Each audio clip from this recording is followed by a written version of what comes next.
for me and for a lot of people is Drake still hasn't answered to a lot of these angles. He No. hasn't responded. He hasn't counterpunched to a lot of these angles because Mhm. Pusha T brought up a lot of these angles. Same with Joe Budden.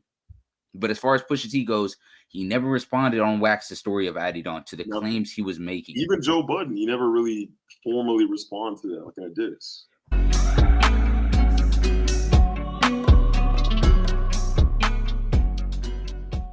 My chick. Hey, are we recording? I think so. Yeah. Okay, all right, just making sure. Yeah. Hey, tap, make sure it's working.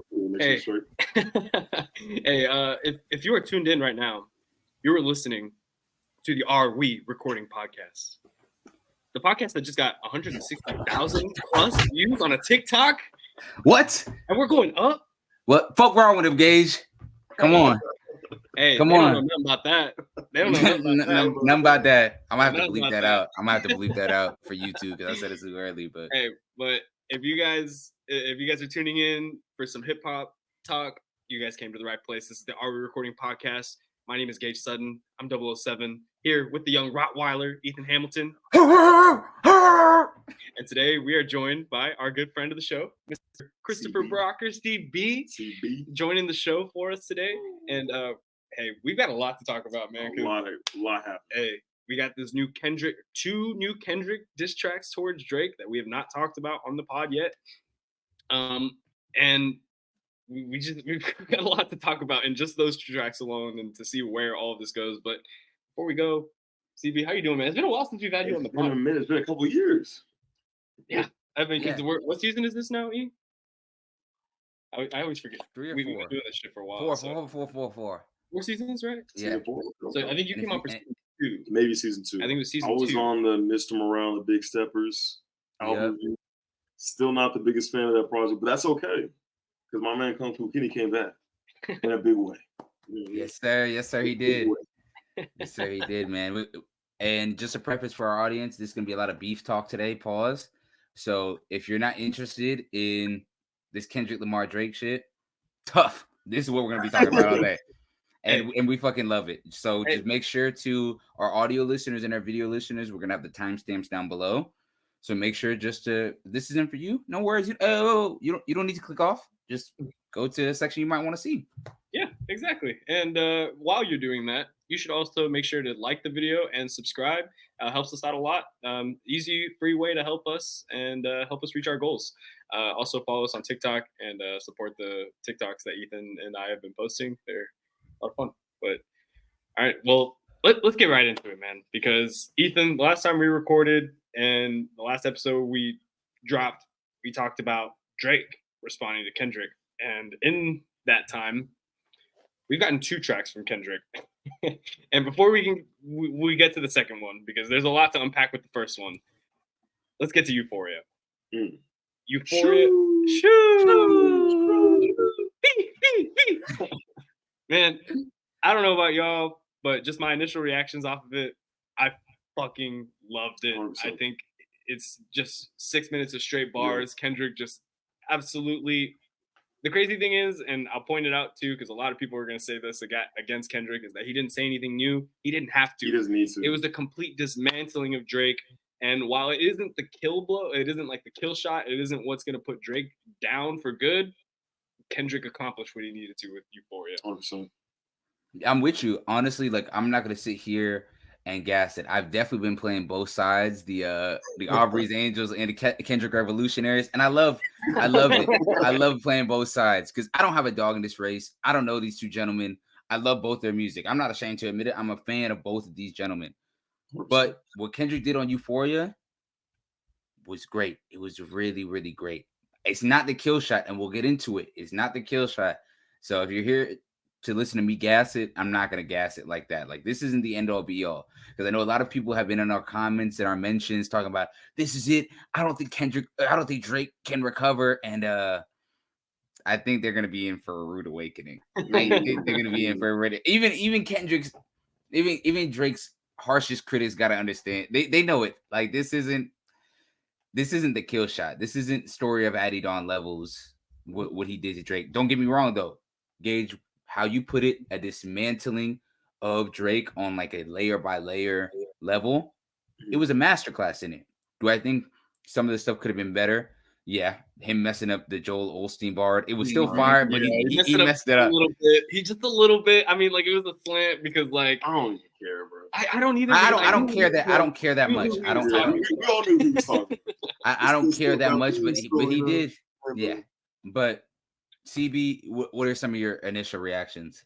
Yeah, man. I think the wait was worth it. 100%. We didn't even wait that long. We didn't even. But the narrative of Drake telling him to drop and everything like that. But it was worth the wait. I just like the tone of voice was the first thing that stood out to me. Like his just tone, his delivery, his cadence, his flows, aggressive, just extremely aggressive, and it's just bar after bar after bar, and the way that he delivers every bar was just so impactful. I think Kendrick's up, especially after what he did today too. Which we'll get to. We'll get. New flows come and be patient. We got to give Euphoria its proper respect. It's just due. But Kendrick's up, bro, and he wanted all the smoke, and this is personal. He genuinely hates this Canadian man. He hates it. I'm here for it. No, I am too, and like you said, I think a lot of people what are missing is Kendrick's tone and some of the stuff he does with his voice. Yep. It's a mastery of the skill. Like not it's intentional, and bro, the inflection in his voice is what made it so strong. I think 100%. Because like that's something that I think Drake was probably missing from his track is some of that more like Drake had a little bit of it, but Kendrick is so much more like he's mean. Yeah, he's like mean. He characterizes it very well, and it just came off deadly. They have two different styles, and Kendrick showed that like even because we don't hear it as much anymore, him just dropping music, that he still has that gift. Like the anyone be friends no more, like the anyone like that part right there. It's just like you believe the character that he's playing. You know what I'm saying? Like you believe him when he says it. The push your teeth, like that line, like you believe, like what he does to enunciate and what he does to enunciate and put focus on, that's one of his biggest skills, and he's really, really great at it. And you saw it on full display. Like I said, 6 minutes of bars. And the one thing too is I feel like a lot of people who didn't like Kendrick decided to give him the time of day as far as analyzing a lot of the lyrics. And I feel like he got some people on his side because of that. Because Drake didn't drop and squash this, it gave people a lot of time. They gave 3 days to literally sit with the song. And a lot of people that didn't like it at first because I think his delivery on his very first verse was a little too calm and not what people expected. I think people was expecting like fast car, racetrack, bam, bam. I was surprised when I first turned it on, for sure. But now that people have listened to the song 7-8 times, they're used to it and they like it. They like how he kind of went through the stages of it. You know what I'm saying? And I appreciate it. I think and I won't tell truth about you. Yeah. And remember when I told y'all, he's been dissing Drake since the Heart Part 4 and he called it back. But it's okay. I'm taking my victory lap. So don't you worry. I'm taking my victory lap. But I mean, like, let's look at bigger picture for Euphoria, because obviously there are like tons of hard hitting lines. We could sit here for probably the whole hour of this podcast and just like talk about how crazy all of the lines are. He's Terrence Thornton. I'm Terrence Crawford. What? Just the delivery of that line too. Like what we were talking about. I know we talked a lot about before we get to the whole reusing angles, but the tell them where you get your abs from. B12. Not like that, then tell them where you get your abs from. But the next line after that, V12 V1 is a fast one. Like I don't know if y'all caught that, but the V12 is the machine that they use for the abs. That was tough. That's the one I caught. Like it was nuts because I'm of the mindset that you're right. Kendrick didn't use any new angles that we haven't heard about Drake. But the problem, or not the problem with it, why he gets away with it, for me and for a lot of people, is Drake still hasn't answered to a lot of these angles. He hasn't responded. He hasn't counterpunched to a lot of these angles. Because Pusha T brought up a lot of these angles. Same with Joe Budden. But as far as Pusha T goes, he never responded on Wax the Story of Adidon to the claims he was making. Even Joe Budden, he never really formally responded to that like in a diss. Yeah. So whenever people are like, well, that's already been like talked about. Yeah, it's been talked about, but Drake hasn't really addressed it. So Kendrick being like, hey, we still have this that we have to address. We still have these lines that you still have not talked about. You have still not answered back from him, how he feels about his blackness and his just his accents and that whole angle. I think it was great, and I give him a pass for him. Sure, you're right. The deadbeat child lines, I think he's coming from a different place of you're not a deadbeat, but like I just do this better than you type of thing. Like it was a little bit of dad rap. It wasn't that you're a deadbeat. Nothing about that. Like I'm a better. That was some of the hardest hitting stuff for me. On the song. Honestly, I think that's the stuff that's gonna affect Drake the most. Like that's the stuff that probably like hurt him and is probably gonna like hurt his ego more than anything. All the other stuff, it's like he's been hearing this for years that he's just like a pop star, not like he's not real, he's an actor. That's shit he's used to. He can combat that, but the allegations on his character, like if we think Kendrick is gonna take that next step, which he alluded to on this song, he said, I've got stuff that makes Gunna wanna look like a saint. So you know, we connect the dots and we can assume what Drake is doing. That's a completely different conversation. That's something that Drake has to address. Like him being a father and Kendrick like accusing him basically of not being a supportive father. Now that even though he has had to like come out to the world and say, hey, this is my son, but not actually putting the work in to be a dad. Hey, that's something you got to talk about it. You are like, that's part of being a man, being a father. And if he don't know nothing about you don't know nothing about that, Kendrick said. He knows nothing about that. I like one thing I want to touch on though, like because I know we mentioned like there's no new information as this, but I mean to me, I look back at the cease and desist on the Like That record. Yep. Even the feature that he called Kendrick for. There's rumors about how Kendrick had been called up to be on first person shooter. And that kind of stirred up a lot of the beef. So he confirmed, like, hey, they did reach out about That's what Ethan was saying, too. I've been saying it since First Person Shooter came out. That this, bro, I'm telling y'all, I'm in my element with this shit. And you're right, CB. Like, he did bring a lot. He didn't do the wow, even though I love the beginning, the Wizard of Oz, like the Richard Pryor behind. Yeah, Kendrick has not done that moment yet. And I believe it's coming. Like, I believe the gotcha moment towards Drake is coming. It just hasn't hit yet. So I think a lot of the microwave hip hop fans or the hip hop fans that want the gotcha, that wants the drama, they're gonna get it. Believe me, they are gonna get it. We just have to slow walk the dog. Yeah, we're not there yet. We're not there yet. We're getting close to it. It's. I feel like both y'all can agree. This isn't Kendrick's best punch yet. This isn't Kendrick's best punch. This isn't his. Or what I believe, I don't believe this is what his trump card is. Hey, Ethan, CB, I think you guys can both agree. Kendrick is still pulling his punches. I mean, he even said it in Euphoria. He said, we ain't got to get personal. This is a friendly fade. You should keep it that way. He's saying, hey, this is just friendly shit. We don't need to get into the personal shit where I start revealing shit about you. It doesn't need to get messy. I'm not looking into like but it's going to get messy. It's going to get messy because we know that that's probably where Drake's going to have to go from here. After Euphoria, that was already kind of like the move. We were like, okay, that's probably what Drake's going to do. And it probably only got amplified even more after the release of 616 in LA, which came out this morning as we record this on Friday, May 3rd. And this one kind of came out of nowhere, too. Out of nowhere. Because we were expecting Drake to drop last night in response to Euphoria. We didn't get it. Instead, we got this. So he went again. Kendrick said, all right, cool. I'm going to take the advantage of it. I'm going to drop this track, which a lot of people are looking into the meaning of the 616 in LA. And it's become a meme at this point of like all of the millions of different meanings that it could have. Me personally, I think the one that makes the most sense is Canadian Father's Day. I think it's very clever. It's very funny. I also saw another one that made sense to me too of it being a Bible verse and it like having to do with like Proverbs 6:16 and about like Drake, like all of the things that Drake is doing about like lying and manipulating. It's so crazy.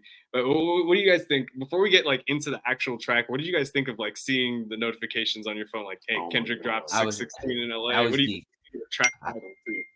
I was geeked. I love the fact the callback to the Drake timestamp records. I like the fact that it's the whole Canadian Father's Day. Don't get me wrong. A lot of them are reaches. But I do like it. I love it too from the fact of this is right out of the Drake playbook. This is right out of the Drake playbook. Drake did it with Taylor Made a couple weeks ago. He did the same thing. And so Kendrick being like, yo, we waiting on you too. I stepped out. We waiting on you too. You said you had a red button. Push the button because I'm still here. I gave you 3-4 days. Where you at? Yep. Where you at? And I love the move because I do believe Drake is going to drop. I thought he was going to drop last night, but I do believe Drake is going to drop before this episode comes out. There's no doubt in my mind that Drake drops before this episode comes out. There's no doubt in my mind. No, for sure. I mean, to me, it was, I think, it's a Thursday night, Friday midnight is usually when people release music. I was expecting Drake to drop too. I think probably Kendrick was as well. And when he didn't, it's just, I'm going to go again. And he was referring back to on Euphoria, the back-to-back, I'll get back to that. Mm-hmm. That was what it was. He did his own version of back-to-back. Even when we talk about like the tailor-made analogy, like him having the same producer who works with Taylor Swift, drawing back on that. To me, man, I was shocked. Gage was the one that hit me up. I was the first one that let me know. I woke up, I was like, what the hell just happened? But no, I mean, to me, this is what we wanted to see. And Drake, you kept urging him to release, and now he's doing the same thing back to you. So I think I love it because I don't think this is. I think what the advantage that Kendrick has in Drake so far is the presentation, the packaging of the disses so far. Like Kendrick is so good at creating moments, so good at creating moments. That like that. None of us thought that like that Kendrick's gonna have a verse on the Future Metro album. And then when he had it, we were like, oh my God, he's finally calling out Drake and Cole. Then Tuesday, the way he dropped in the morning, early in the morning, him doing it, knowing that people record podcasts like us during that time. People are making content during the week in the morning. Like he knew what he was doing. He wanted to take the whole time of that week because Drake's not dropping on a Tuesday. I don't think. Not anymore. Like, but you know what I'm saying? Like he's so, and even this morning, him knowing that it's Friday morning, a lot of people thought that Drake was gonna drop last night, and for him to be like, nah, he's not dropping. I'm dropping it again. What's up? Yep. The whole Teddy Pendergrass, Al Green samples, like he's crazy, cooking. Man. Like he's really, really cooking. Hey, and that's the other thing I'll give Kendrick too is on these both tracks. Like I think that's the one thing I'll give him over Drake is he's just had excellent uses of samples. That's 100%. Something I love about hip hop, and Kendrick has always done such a great job of implementing it into his music. Mm-hmm. Not to say that Drake hasn't. I think Drake has also had some very iconic uses of samples in his music, but the fact that Kendrick could like so effortlessly like seam it into his diss and like make it fit like with like the chill vibes at the beginning of the tracks. It all ties together. And I like the memes on Twitter too of like Kendrick calling like these calling Teddy Pendergrass or like calling any of these like R&B artists and being like, hey, like can we use this? What for? Yeah, what for? Oh, we're about to do this crazy character expose on Drake, man. He's about to go down. Yeah. No, I also love it too of him, like you said, Kendrick. He in the second one, he didn't really say anything new. I like the fact that he attacked the angle of Drake's inner circle of how paranoid Drake gets. That Drake's on wax talking about how paranoid he gets about his inner circle, about them revealing information. Pusha T talking about a couple years ago that he got this information indirectly from 40. Yep. Do I believe it? I don't know. I believe it, man. I believe everything Pusha T says, man. I'll tell you that. And like I said, in rap beats, I gotta take everything with a grain of salt. I gotta take anything with a grain of salt. But I love how he's poking because even though his fan base, Drake's fan base, might not care that Drake's inner circle is against him, Drake does. Like a lot of people, the way I see this situation is like sort of like in the lunchroom when you're cracking jokes on your friends and they're cracking jokes on you. Yeah, he might say a joke that gets a lot of laughs when we're here at the table. But the jokes that you tell him, a lot of people might not laugh about it, but at night when he's at home, he's thinking about the jokes that you said about him. Mm-hmm. I think this is a situation with Drake. I don't think a lot of people are like, oh, like that wasn't crazy disrespectful to Drake. But in Toronto, in the OVO mansion, Drake is probably heated about a lot of the stuff that Kendrick said. He said, because everyone out. He said, everyone out. He said, except you, my ghostwriter. You. Yeah. Because an interesting angle that I thought of too is like Drake and Kendrick came up together. Drake put on Kendrick, whether we want to admit it or not. Very alive on Take Care. He had him on the Club Paradise tour, him and A$AP Rocky. So I don't think it's a coincidence that Kendrick is bringing up the fact that your inner circle, they don't like you. They think you're a bully. They've never wanted to see you win. It's not just us. And I feel like that resonates with Drake because think about all the guys that came up with him.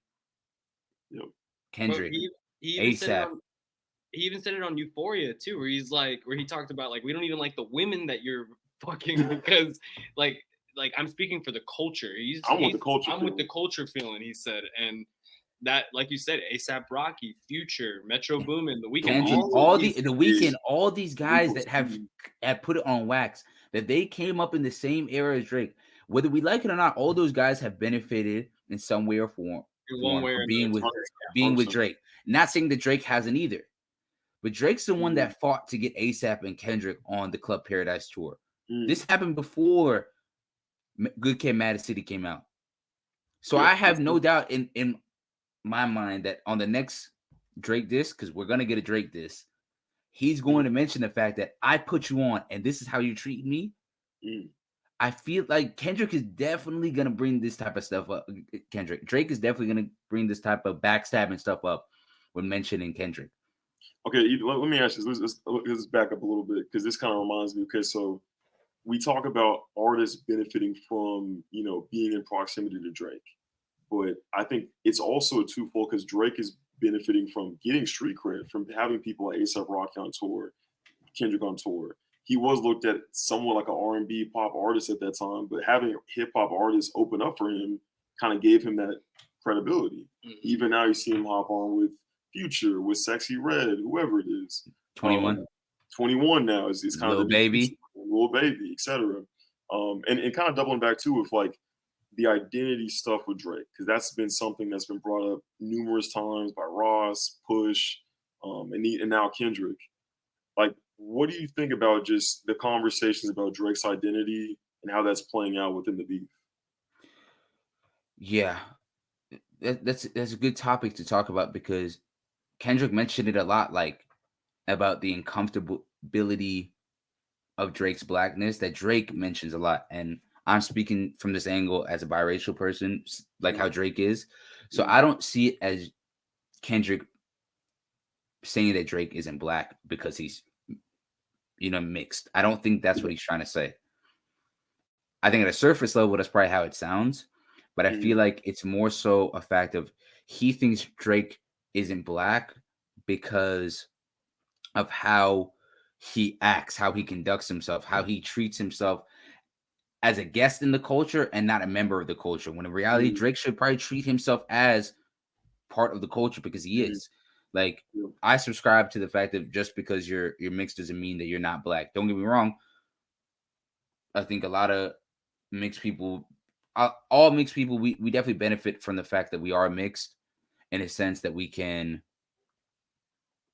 have the ability, we have the opportunity to pick and choose when we want to be more favorable being white or being whatever we are to the other side than we're black. Like, that's something that I've learned the older that I get, like, not to fed on myself. Like, that's something, like, I grew up in the suburbs. Like, I'm a suburbs kid. Like, I'm not from the hood. I don't pretend to be from the hood. I'm not saying the hood is what is blackness. Don't get it confused. Don't get it twisted. That's not what I'm trying to say. I might not be articulating myself in the best way right now, but it's not from, you know what I'm saying, being like that. But I think that when when Kendrick's going at Drake, it's because Drake seems uncomfortable about certain things, about him always switching accents. That's what I believe. And see, so that's the word I was looking for a word, and I think the word here is authenticity. Is Drake isn't authentic. Like, he is pretending he doesn't know like who he wants to be with all the accents and like the identity. And I think it's an identity crisis. And that's what Kendrick's calling out here. He's not calling out the fact that, you know, like, yes, he's black. We know this, but it's like it's deeper than that. You are in hip hop. And there are a lot of times where, like, you guys have talked about it, where Kendrick or Drake has kind of like stepped away from it and is like I don't want to just be seen as a hip hop artist, or I don't want to just be seen as a rapper. I mean, it's been that way since fucking. If you're reading this, it's too late. I mean, like. Was it the 6? Was it 6 a.m. or was the one was 6 p.m.? The one he's talking to his mom on. If you're reading this, it's too late. Oh, 6 p.m. in New York. What's it called? In New York. No. It's the one he's talking to his mom. He's like having conversations with mama. Yeah. You in the 6. You in the 6. You in the 6. He talks about, like, you know, I used to get teased for being black, but now I'm here. I'm not black enough because I'm not acting tough and making stories up where I'm actually from. Like, he's talking about this for a long time. So, and I think that would like serve him to your benefit, because like Ethan, like you were saying, it's not about like, oh, you have to grow up or in a hood environment and you have to like understand like all of the gang stuff. No, that's not part of it. It's being authentic to like the way you grew up. And I think you and me had this conversation the other day where Drake is like always like exaggerated that he came from somewhere way worse than he really was. He grew up in Toronto, middle class, was a child actor. Like, in comparison to a lot of these other guys, Drake had it pretty well. Like, yeah, and that's I know we're saying this from a place of privilege because none of us know who Drake is. Like, we just know the character and the character and the persona that he wants to portray to the public. So we're only making that based off that assumption. We're not trying to take shots at the guy's character. We're just talking about it in the sense of a rap beef. But how do you feel about it, CB? Like, when people are turning this into I see it as they're trying to turn this into like a whole colorism argument, but I don't think that's what Kendrick's trying to take it. I might be tripping. Yeah, I think it's a very nuanced conversation. To me, I see it as, you know, Drake is not the first biracial man to be prominent in hip hop by any means, nor as a public figure, nor as a celebrity. You know, so like he's not the first person to navigate this.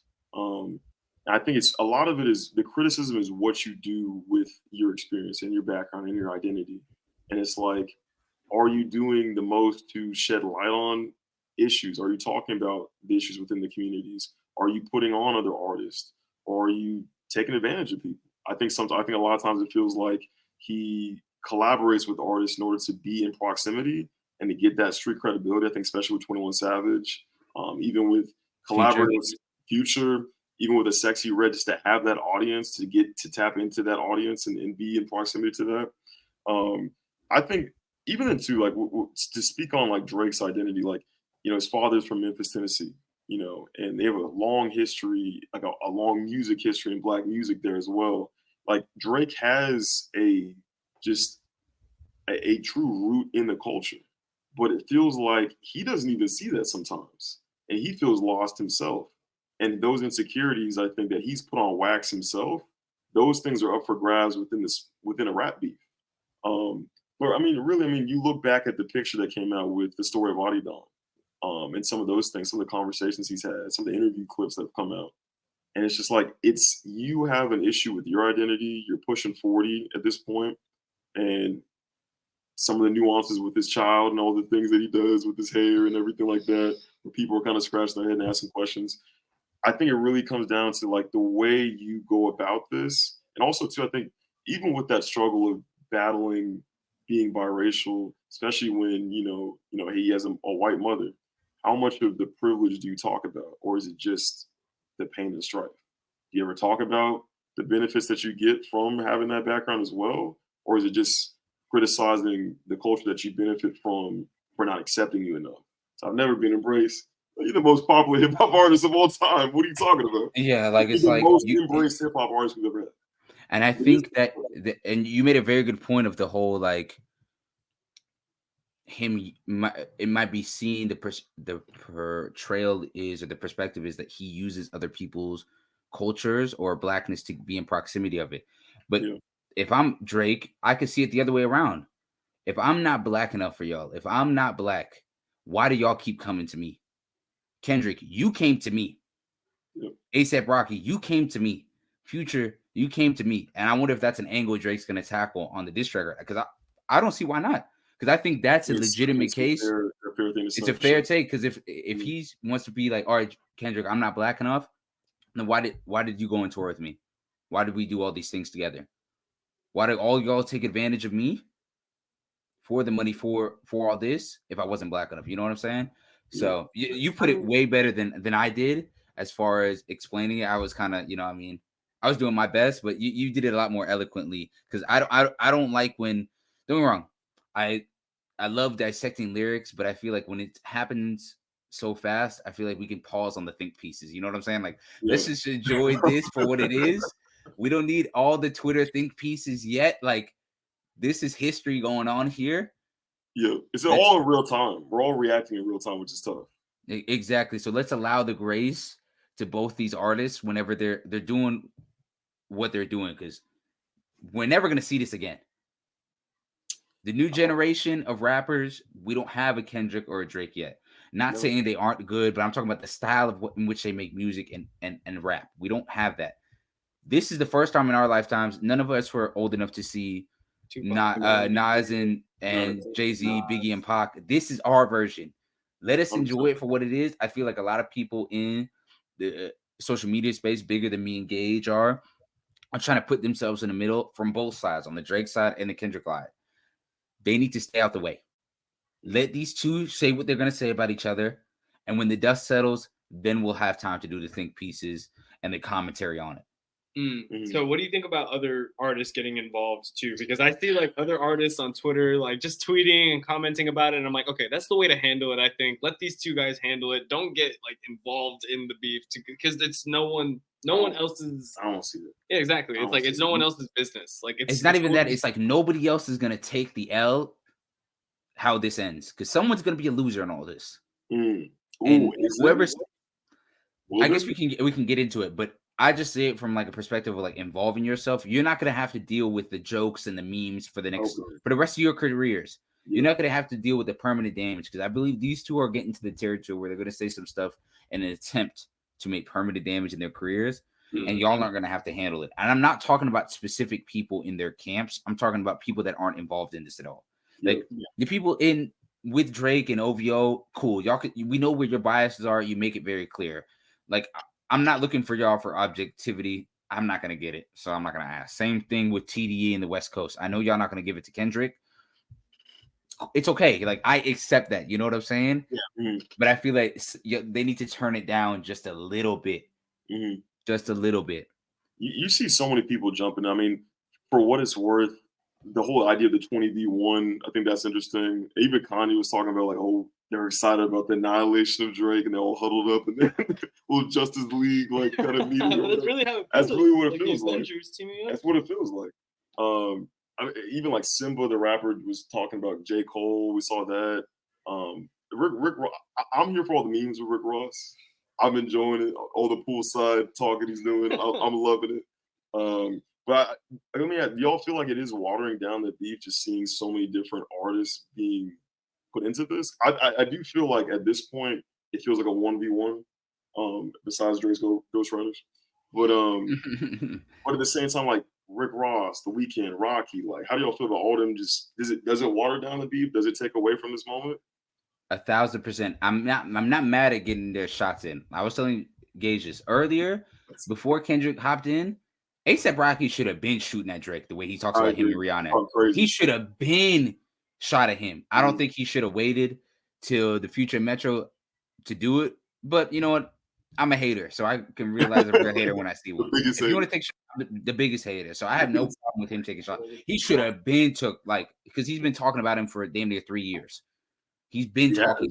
He's been. So I'm not mad at A$AP talking to him. And if there's anybody that can talk to Drake, it's A$AP Rocky from that in that situation over there. But see, I was just about to say, bro, is like I feel like it doesn't water it down because these are all people who could, and like we don't know all of their reasons yet. But you just brought up ASAP Rocky, The Weeknd. We know his history with Drake, long-standing history and beef between them two. I don't think it waters it down. I think it's like all of these guys coming together and be like, hey, like Drake has been on some fuck shit, guys. Like, let's be real about it. For a long time. And they're all like, hey, we all see it. Let's do something about it. Like, let's kind of like knock him off his pedestal where to think, because we were talking about like the putting on other artists too, and like how Kendrick and ASAP, and that could be Drake's response. It's like, oh well, why were you guys gonna like come and profit off of me? I was like, because Drake, we mentioned it earlier, like Drake does the same thing. Like we just saw it with Four Bats too. I'm like, Four Bats just dropped an album, but like he jumped on that Four Bat song and it was fucking huge. And he always does this. He always does that. Like, and there are artists who we haven't heard from again since I love McConan, Block Boy JB, another Memphis alum, by the way. Another artist that he probably should have took under. He's from Memphis, just like Drake is supposed to be. Why didn't he sign him to his label? Why didn't he sign him to? No, I don't think so. And then and then you also think about all of the people, and we've had this conversation about Drake, like the momentum of people in OVO and why The Weeknd said like why he was glad he left and got the fuck out of there, because I ain't heard from Roy Woods in a minute, bro. Party Next Door is Drake and The Weeknd have been beefing since they don't like each other. I don't care what they've been not liking each other. Like from the perspective, I feel like Drake feels like he put The Weeknd on, in a lot of ways he did, but I feel like The Weeknd is like, yeah, but you were also trying to take me for everything I had. So did you really put me on, or were you just using me? So them two had Pair was written by what he was saying. By The Weeknd. He did say that. I mean, that's the thing. If you're The Weeknd, you feel like, did you take my sound? Because I think there was, and I think Drake admits this as well. There was a pivot between, was it So Far Gone to Thank? No, what was the one in between? It's Thank Me Later. Thank Me Later to Take Care, right? Yeah. There was kind of pivot in that sound, like more moody, dark R&B kind of production. And you saw The Weeknd was a big part of that project. Yeah. Heavily featured. Well, he even said he had to cut a few of the songs from, I don't know if it was House of Balloons or Tuesday. One of his first 3 mixtapes, he said he cut some of the songs because he ended up giving them to Drake, and they were songs that we ended up hearing on Take Care. Shot for Me, I think was written by The Weeknd.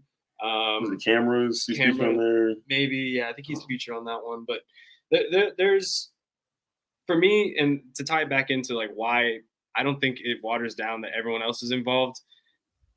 They all have problems with Drake. There's a reason why this all started in the first place, and why Future and Metro decided to invite Kendrick on, and we're like, hey, drop it, man. Let's get this shit going, because it's time to change this. He's been a menace for too long, and long time. He's been a menace. Like he's been a menace, like J. Jonah Jameson slamming the table. We need to do something about him. And I think it kind of helps the story of it, because me and Ethan have also been talking about this as like a wrestling feud where like Drake is the heel in all this. He's the villain. This is the first time he's been the villain. And I feel like that gives him exactly what he wanted to. He wanted to be the villain when it was him versus Ye and Pusha. The problem is across the 300 looked like a Phantom till a Phantom pull up. And those two they were the villains. Drake tried to be one. Them two were the real villains, and it didn't work. I feel like in the Kendrick case, you are hiding a child.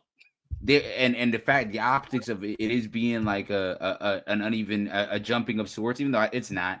Like, it's very much, it gives him the opportunity to be the heel and get the shit off his chest.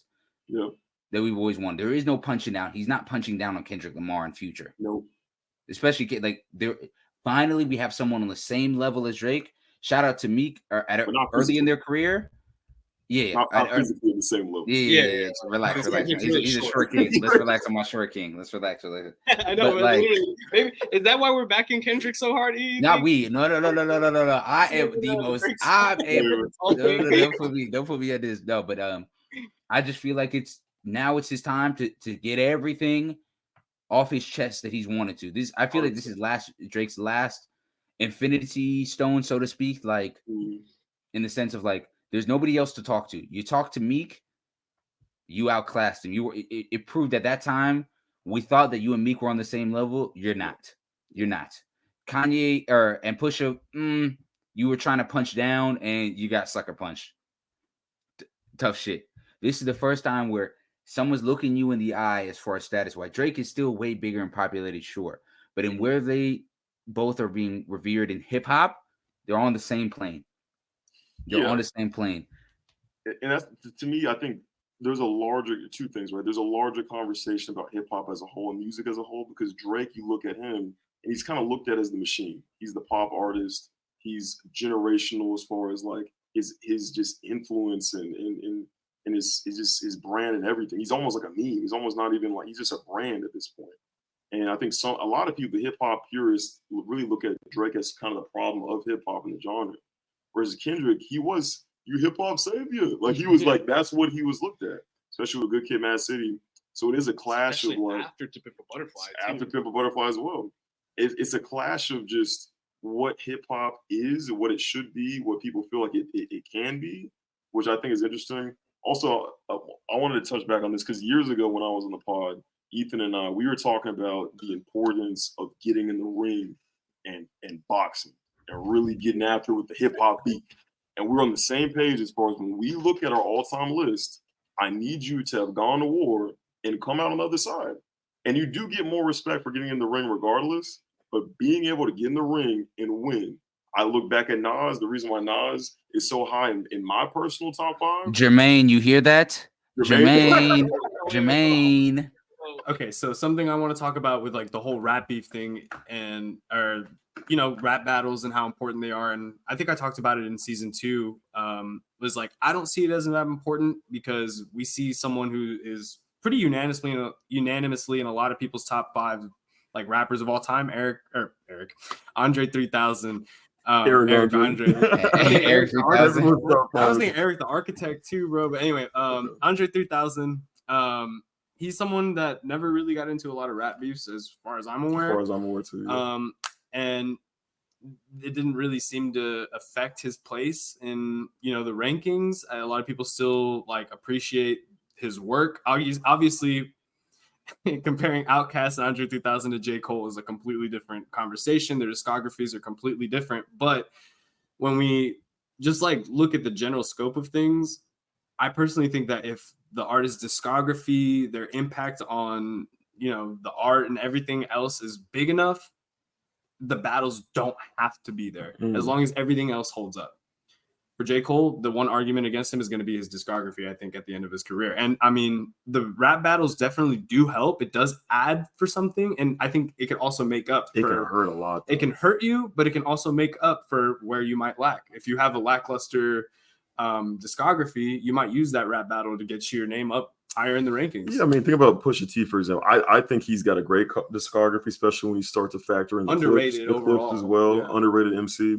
I think the biggest thing he's missing is probably the commercial success on his own. Mm-hmm. I know he was on big records with Kanye, etc., and just good music in general. But like, as far as his own solo act as a commercial artist, not as much. But when you factor in that, when you can talk about the story of Lonnie Don, which is arguably, it's up there with Ether to me. I know that might be a hot take.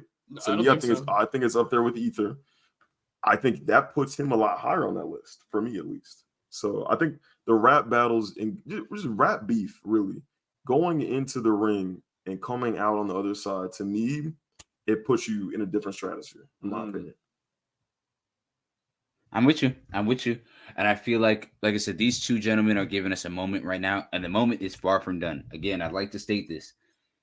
Kendrick is having his moment, rightfully so. We're finally seeing Kendrick in this battle mode.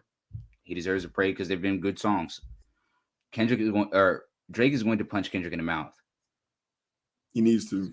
He's going to. I think, like I said, I know you're on the Kendrick side. You can admit Aubrey has the ability in him to do it, and I very much believe he's going to do it. I'm most excited to see what Kendrick has to say after this. Because that's the final check for me. Can Kendrick take it to the level that Aubrey is about to go? Can he do it? Because I know Aubrey's going to take it to another level, either with info, a red button, or just the level of disrespect. Drake is not going to do a whole character layer by layer breakdown that Kendrick did to him. He's going to put some classic hip hop battle rap beat on, something to do with DJ Who Kid or Biggie and Tupac, and he's going to go to fuck in. And he might make a hit with it. Probably going to make a hit with it. Can Kendrick take it? Can Kendrick take it to the level of disrespect that Drake is about to take it? That's the final question I have for me. Because I only think this goes one more. I thought this goes 2 more rounds. I do think that the two of these gentlemen, it's time to start throwing haymakers, and this is when it's about to start. I think for me, man, I've enjoyed what Drake's done so far in this beef. I think there's a few missteps. I think the rollout of push-ups was kind of miscalculated. The social media antics before push-ups came out, I wasn't a fan of. But as far as the records themselves, I love push-ups. I like tailor-made freestyle as well. And that's coming from someone who loves Pac as well. But in conversations about whether that was disrespectful, I thought it worked in the space of being a beef record.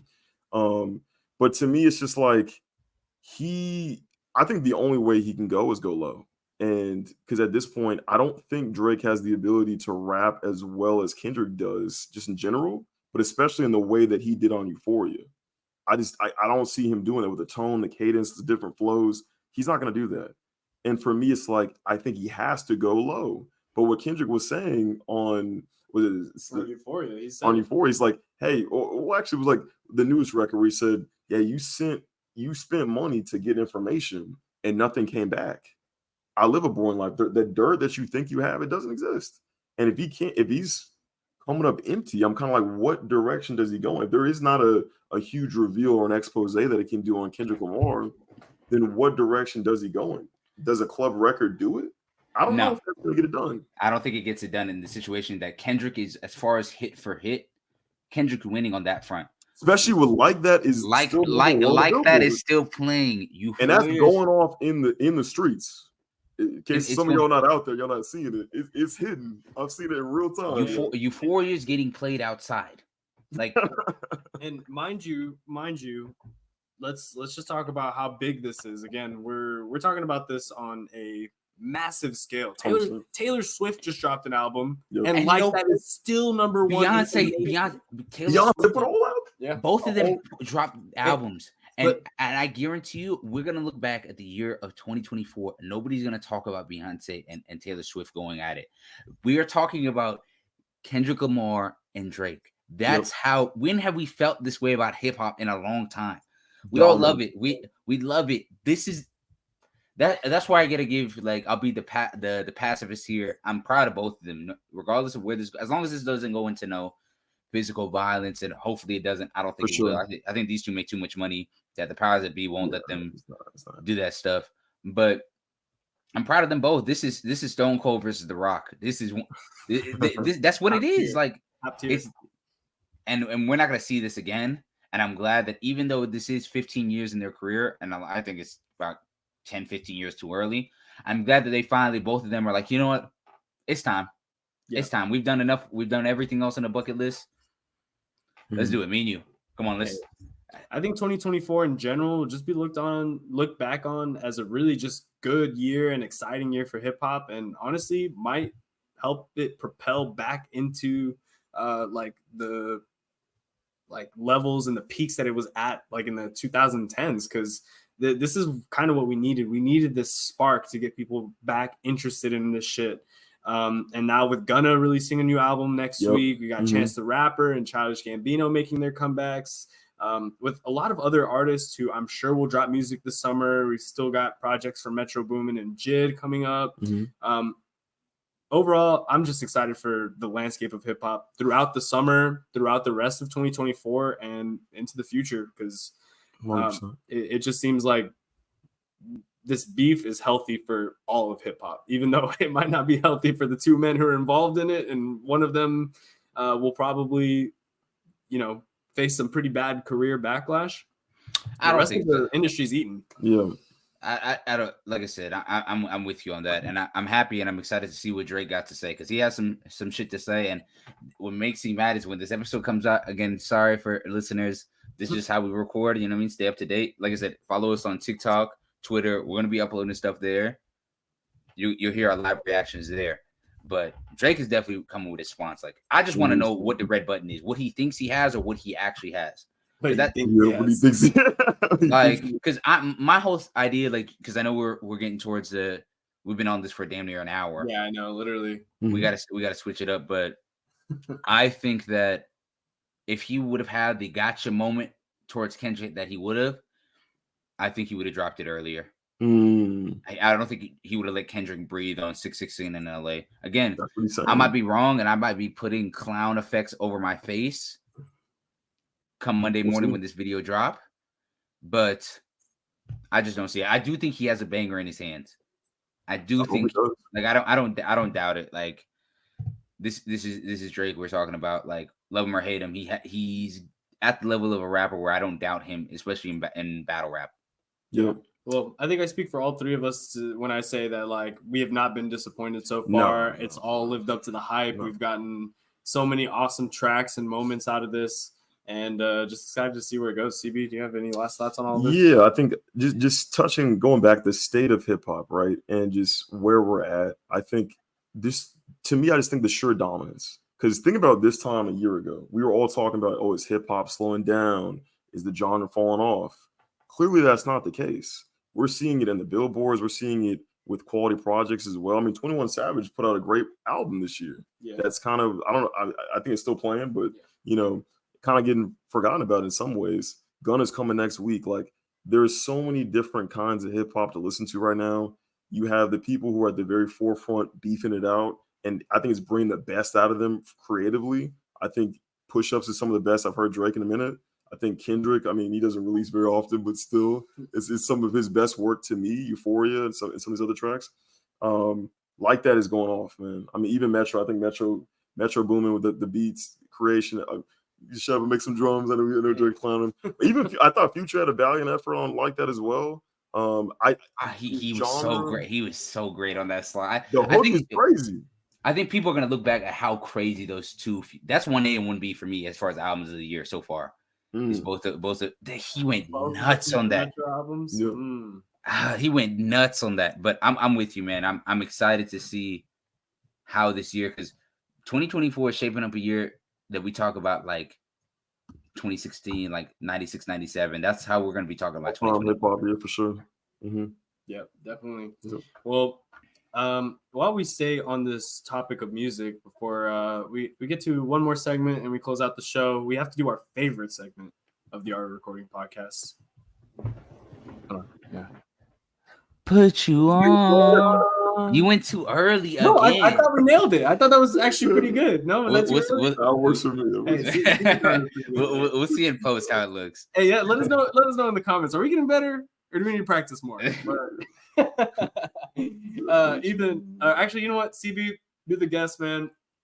We'll let you open us up, man. What do you want to suggest music wise? For the people. All I got is music for y'all. I think Bryson Tiller put out a decent project to me, especially songs like Attention was great, Chow was great. This new Kehlani single, I've been listening to that too. After Hours is great. Been bumping out on the radio. There's just so many. Party Next Door put a new project out. Go listen to that one as well. Cheers is great. But yeah, to me, there's so much great music out, so much great R&B out. Don't forget about Beyonce's album. If you're more of a hip hop head, take a break, go listen to that. But yeah, I mean, it's easy to forget about all the great music that's been put out recently because of all the hip hop beef. But hey, tap in. There's something for you. So I'm with you. Hell yeah. As far as my album of the week, I'm gonna have to go with Brody World by AG Club. Pretty good project. If you're into that kind of Tommy Richmond, Brent Faiyaz type of funk, this is like a rap version of that. Pretty good. My favorite tracks off of it is probably Rowdy Rough Boys and Kurosawa with Mike Dimes. Really good. I like it. Mike Dimes is cool shit. Mm-hmm. All right. Man, I've been listening to that $1 Million Baby too. Your I told you. Hidden.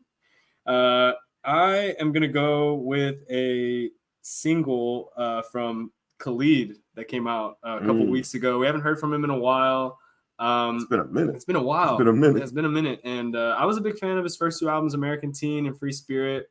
And I think the big thing for me was like his transition, like how much more mature he got as a songwriter. And I think you can really see it on this new song.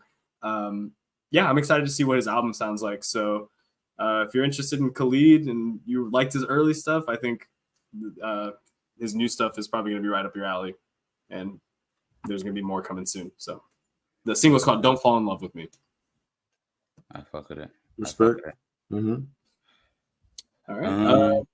Yeah, I know. So I was going to say, Ethan, me and CB are kind of disconnected with the TV, the movies right now. Do you have something for the people to watch right now? Because you're usually pretty good at giving those watch suggestions, man. I got you. I'll put my backpack on and for this week. But the movie I'm gonna go with is Monkey Man. It's Dave Patel is the lead actor in it. It's really, really good. For lack of very surface level, think Indian and John Wick. If you fuck with those type of movies, you'll fuck with it. Don't get me wrong, it's not exactly like it, but Indian and John Wick, it's fire though. It's really, really, really good. All right, hell yeah. No, I've heard good things about it. Yeah, it's long as hell though. But then again, I did watch it. Like I watched it twice already. I watched it late. The first time I watched it really, really late. I had no business watching it at like 1 a.m. No business. But oh yeah. All right. Yeah.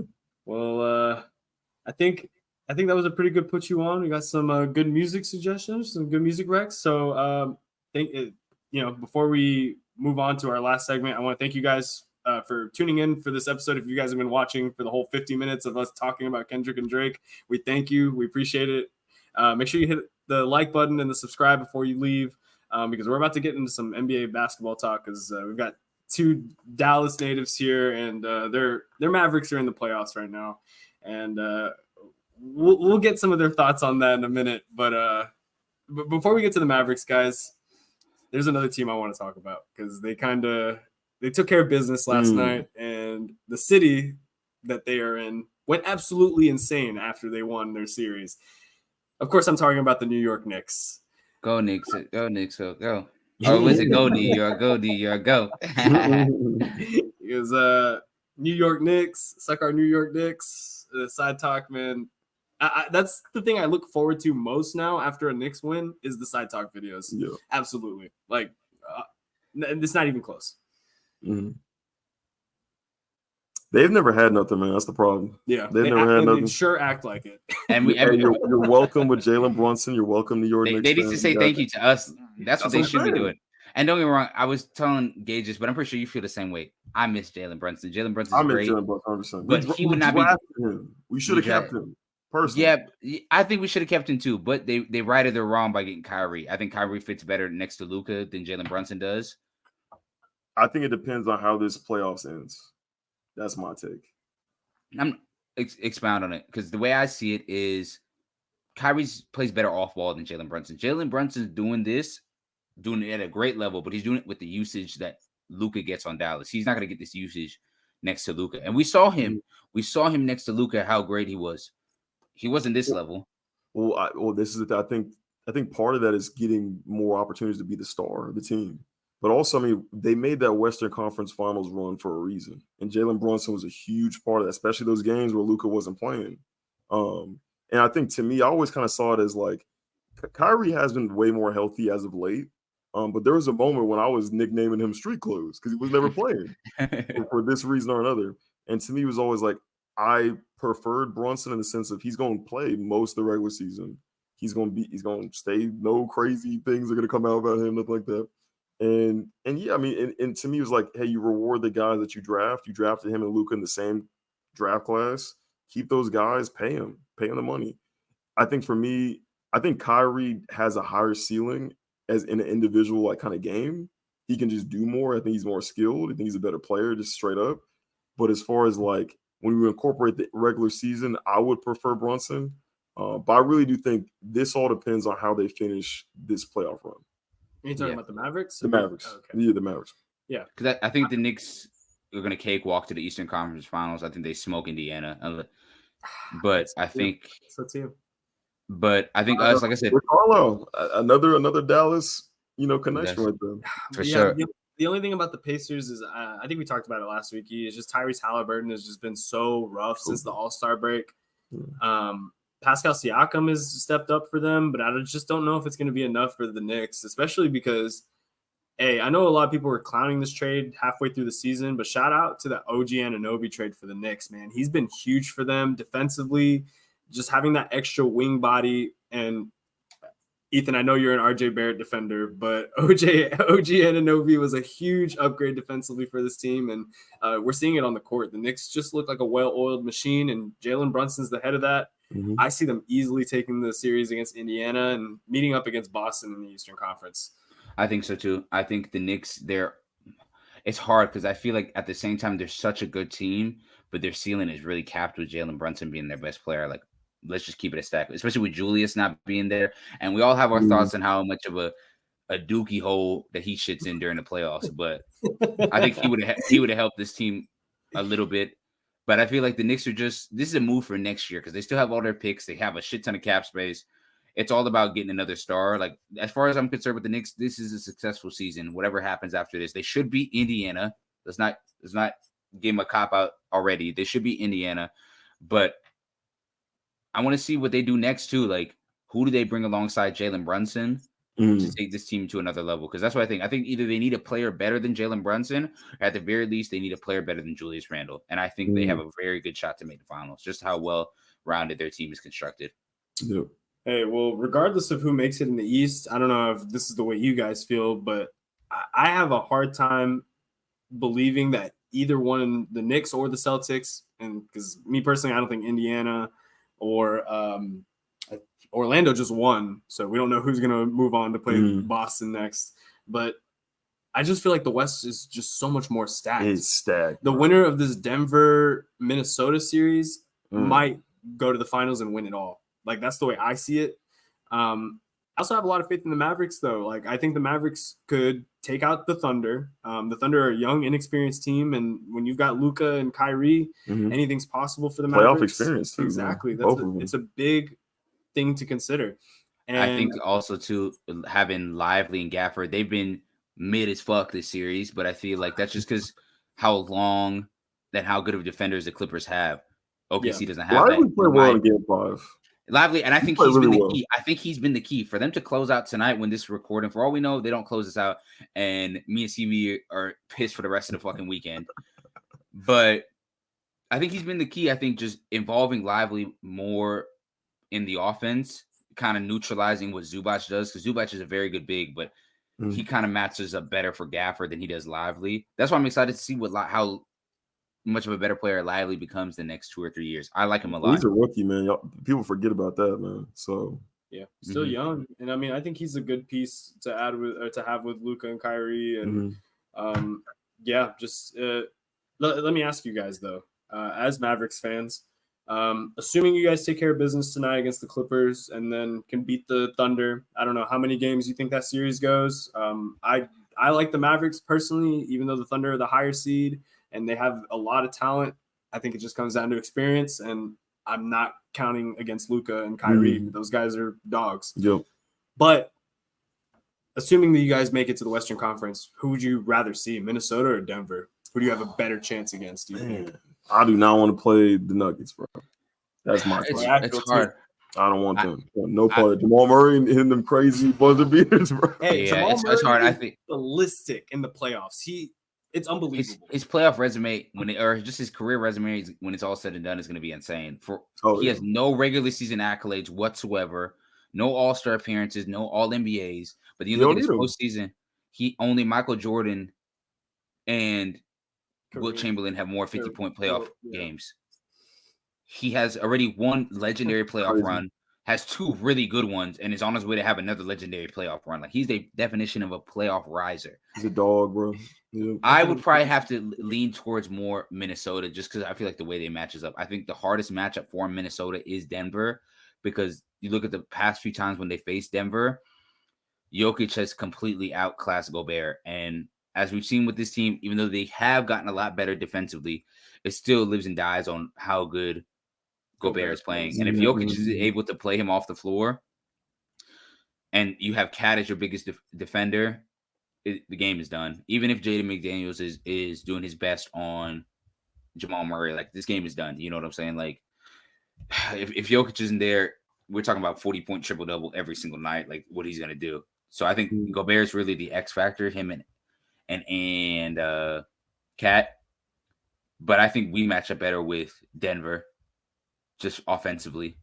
See, they have too many people to throw at Luke and Kyrie. You think that you guys match up better with Minnesota, though? To me, I just don't want to deal with the X factor of Jokic. I don't want to deal with him, man. I don't want to deal with Murray. I don't want to deal with the altitude, going to Denver and those flights. I don't want to do with none of that. Just give me the T-Wolves, bro. I'm chilling. Yeah. You know what I mean? Yeah. That's kind of the way I feel, too. I feel like Denver's the boogeyman for the Mavericks, and that's the one team, you don't want to see Jokic. You don't want to see Jokic. You don't want to see Jamal Murray in the playoffs. No. So you just got to hope that Minnesota takes care of business. Hope that the Mavericks take care of business. Take care of business tonight, because we're making a lot of assumptions, assuming that, they'll take care of business tonight and take care of the Oklahoma City Thunder, which is a tall task. That's a tough matchup. Hey, they're the 1 seed for a reason. They're a very good team. I'm not taking anything away from them. But yeah, I mean, it's just stacked. The West is just as stacked as it's ever been, and it's not changing anytime soon. No, bro. You got the Spurs coming up with Wemby. Relax. Hey, relax. Hey, we're getting cooking. When's the last time the Spurs were in the playoffs? Not that long ago. Please remind me. I can't hear. I can't remember. It's amnesia. When's the last time y'all won a championship? See, here we go. They always want to bring this shit up. But it's okay, because I can do the same thing for my football team to you guys. Oh, sorry. You're not a Cowboys fan anymore, and you're on the fence. I'm a Cowboys fan. You know what? See, Ethan, CB, I will give you the dap of approval. Hey, CB, CB, I'll see you at the end of the season. I'm hurt, bro. I know you're gonna be joining me at the end of the season. I know you're gonna be joining me at the end of this season. Don't you worry. We'll see, man. We'll see. We'll see means there's a very good chance. I'm trying to move through the DFW in peace, man. So yeah. Like I said, Kansas City's the first team in Dallas. I'm cool with it. They piss me off too damn much, so I still rep Dallas one way or another. That's what I'm saying. Hey, they're trying to get a second team in Dallas, man. I might hop on that train. Hell no, Jerry Jones not allowing that. Hell no, he wouldn't even let another team in San Antonio or another team in Texas, bro. Why would he let another team into his own city? Hey, what's the Arlington Renegades? Yeah, I might be on that way. I was shit. If I don't get this 3-peat with my Chiefs, I might be on a Renegades type of time. The Renegades jersey when you see me. No, the fact that you 3-peat with the Chiefs is still sick to me. You're not a Chiefs fan. Yeah.